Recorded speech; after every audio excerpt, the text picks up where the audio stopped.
അപ്പം ഭർത്താവ് പനിച്ച് കിടക്കുക. അതുകൊണ്ട് ഒരു ഡോക്ടറെ അടുത്ത് പോകാൻ വരെ വഴിയില്ല. സ്കൂൾ ബസ് അടക്കം ഈ റൂട്ടിൽ പോകുന്നതായിരുന്നു, അതും മുടങ്ങി. 5 വർഷം മുമ്പ് തളർന്ന് കിടപ്പിലായിപ്പോയ നിലയിൽ നിന്ന് ഏറെ പണിപ്പെട്ടാണ് രാമചന്ദ്രൻ നടക്കാനാകുന്ന നിലയിലേക്ക് എത്തിയത്.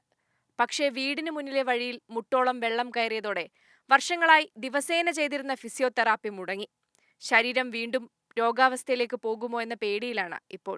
ഞാനാണെങ്കിൽ ഒരു കിടപ്പ് രോഗിയാണ്. ഞാൻ നിത്യേന ഫിസിയോതെറാപ്പി ചെയ്യേണ്ട ഒരാളാണ്. ചെയ്യാത്തതായതോടുകൂടി കുറച്ച് ബുദ്ധിമുട്ടായിട്ടുണ്ട്. അപ്പോൾ അത് നിത്യേന ചെയ്യണമെന്നാണ് അവർ പറയുന്നത്. ഇനിയിപ്പോൾ അല്ലെങ്കിൽ ഏതെങ്കിലും ഹോസ്പിറ്റലിൽ പോയി നമ്മൾ അഡ്മിറ്റ് ചെയ്യേണ്ടി വരും. പക്ഷെ ഞാനങ്ങനെ ചെയ്യാം. പക്ഷെ ബാക്കിയുള്ള നാട്ടുകാർക്ക് എന്ത് ചെയ്യും? ക്യാൻസർ ബാധിതയായ സുശീലയുടെ കാലിൽ നിറയെ പൊട്ടലുകളാണ്. ചെളിവെള്ളത്തിലൂടെയുള്ള നടത്തം കാരണം മുറിവുകളിൽ പഴുപ്പ് വന്നു. ഇവിടെ എൻ്റെ മുട്ട് വരെ വെള്ളം ഉണ്ടായിരുന്നു. ബാക്കിൽ അങ്ങനെ തന്നെ മുട്ടിന് മേലെ വെള്ളം. ബാക്കിൽ ഞങ്ങൾ അടുക്കള പടി ഞങ്ങൾ ബാക്കിന്നാണ് കുറച്ചൊക്കെ പാചകമൊക്കെ വെക്കുക. കുറച്ച് കേസ് വന്ന് നോക്കും. അന്നപ്പോൾ മുട്ട് വരെ വെള്ളം ഇറങ്ങാൻ പറ്റൂല. എനിക്ക് തീരെ ഇറങ്ങാൻ പറ്റുക. ഈ കാലിനൊക്കെ പൊട്ടുള്ളൂ.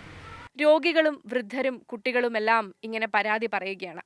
കേൾക്കാൻ പക്ഷേ ആളില്ല. ദേശീയപാത വികസനത്തിന് വേണ്ടി കരാറു കമ്പനിയായ വഗാഡ് അശാസ്ത്രീയമായി കുളവും തോടുമെല്ലാം നികത്തിയതിന്റെ ഫലമാണ് ഒരു പ്രദേശമാകെ വെള്ളത്തിലായത്. മഴ തുടങ്ങി, ഒരു മഴ പെയ്യുമ്പോഴേക്ക് വെള്ളം ഒന്നിച്ചിവിടെ വന്ന് ഇങ്ങനെ തങ്ങി നിൽക്കും. അപ്പം തീരെ ഇറങ്ങാൻ പറ്റൂല റോഡുമേലേക്ക്. താൽക്കാലികമായെങ്കിലും ഒരു പരിഹാരത്തിനായി നാട്ടുകാർ പലതവണ വഗാഡിനെയും ദേശീയപാത അതോറിറ്റിയെയും നേരിട്ട് ബന്ധപ്പെടാൻ ശ്രമിച്ചെങ്കിലും ഒരു നടപടിയും ഉണ്ടായില്ല. രോഗിയായ അച്ഛന് ഫിസിയോതെറാപ്പി മുടങ്ങുന്നത് കാണിച്ച് രാമചന്ദ്രന്റെ മകൻ ശ്രീനാഥ് മനുഷ്യാവകാശ കമ്മീഷന് പരാതി നൽകുകയും കമ്മീഷൻ ദേശീയപാത അതോറിറ്റിക്ക് നോട്ടീസ് അയക്കുകയും ചെയ്തു. താലൂക്ക് സഭയിൽ വെള്ളക്കെട്ട് പ്രശ്നം ചർച്ച ചെയ്യാനായി ദേശീയപാത അതോറിറ്റി പ്രതിനിധികളെ ക്ഷണിച്ചെങ്കിലും ആ വഴി ആരും വന്നില്ല. അടുത്ത മഴയും വെള്ളക്കെട്ടും വരും മുമ്പ് പരിഹാരത്തിനായി സമരം ചെയ്യാൻ ഒരുങ്ങുകയാണ് നാട്ടുകാർ. ഇവിടെ ഈ മേഖലയിലൂടെ കാലാകാലങ്ങളായിട്ടുള്ള ഒരു തോട്, അതായത് അമ്പാത്തോടെന്ന് പറയും, നല്ല വീതിയുള്ള തോടായിരുന്നു. ആ തോടിലൂടെയാണ് വെള്ളം കളക്ട് ചെയ്ത് നേരെ നടേരിപ്പുഴയിലേക്ക് പോവുക. ദേശീയപാതയുടെ ബൈപ്പാസ് നിർമ്മാണം വന്നതോടുകൂടി ഇതിൻ്റെ പൂർണ്ണമായും തടയപ്പെടുന്ന രൂപത്തിലായി. യഥാർത്ഥത്തിൽ ഒരു പാരിസ്ഥിതിക പഠനം നടത്തുക എന്നുള്ളത് ഏതൊരു DPR തയ്യാറാക്കുമ്പോഴും അതിൻ്റെ പ്രധാനപ്പെട്ട ഒരു കണ്ടൻ്റാണ്. പക്ഷേ ഈ ദേശീയപാത നിർമ്മാണവുമായി ബന്ധപ്പെട്ടുകൊണ്ട് അങ്ങനെ ഒരു പാരിസ്ഥിതിക പഠനം ആ രൂപത്തിലേക്ക് നടത്തിയിട്ടുണ്ടോ എന്നുള്ളത് ഞങ്ങൾക്ക് സംശയമുണ്ട്.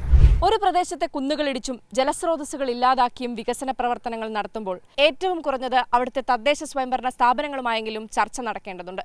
ഇവിടെ അങ്ങനെയൊരു ചർച്ച നടന്നിട്ടില്ല. പ്രദേശത്തെ കുഞ്ഞോറമലയിൽ നടക്കുന്ന സോയിൽ നെയിലിംഗും അപകടകരമാണെന്ന ആശങ്ക നാട്ടുകാർക്കുണ്ട്. പക്ഷേ ആശങ്കകൾക്ക് പുല്ലുവില കൊടുത്ത് നിർമ്മാണം തുടരുകയാണ് കമ്പനി.